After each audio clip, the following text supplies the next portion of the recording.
नौजवानों को वेपिंग और ई सिगरेट के बढ़ते रुझान से बचाने के लिए सेनेट की कायमा कमेटी बराए सेहत में एक अहम और सख्त कानून पेश कर दिया गया। सेनेटर सरमद अली की जानिब से पेश किए गए electronic nicotine delivery system regulation bill में वाज़ेह पैगाम दिया गया है कि अब नौजवानों की सेहत पर कोई समझौता नहीं होगा। बिल के मुताबिक तालीमी इदारों के करीब वेप की फरोख्त पर मुकम्मल पाबंदी आयद की जाएगी, जबकि 18 साल से कम उम्र अफराद को वेप बेचना काबिल सजा जुर्म करार दिया गया है। स्कूलों और कॉलेजों के 50 मीटर के दायरे में वेपिंग मुकम्मल तौर पर ममनू होगी। इसी तरह पार्क्स, अवामी मकामात और सरकारी दफातर में भी वेप के इस्तेमाल पर पाबंदी लगेगी। सोशल मीडिया और टीवी पर वेप के इश्तिहारात पर मुकम्मल ब्लैकआउट होगा। निकोटीन की मिकदार महदूद की जाएगी और पैकिंग पर वाज़ेह वार्निंग लाजमी होगी। खिलाफ वर्जी करने वालों को 50,000 रुपए जुर्माना और कानूनी कार्रवाई का सामना करना पड़ेगा। वजारत सेहत के मुताबिक वेप को सिगरेट के बराबर करार देकर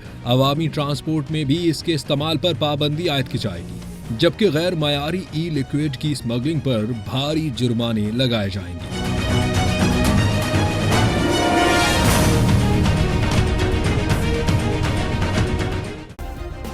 सब्सक्राइब करें और बेल दबाएं ताकि कोई खबर रह न जाए।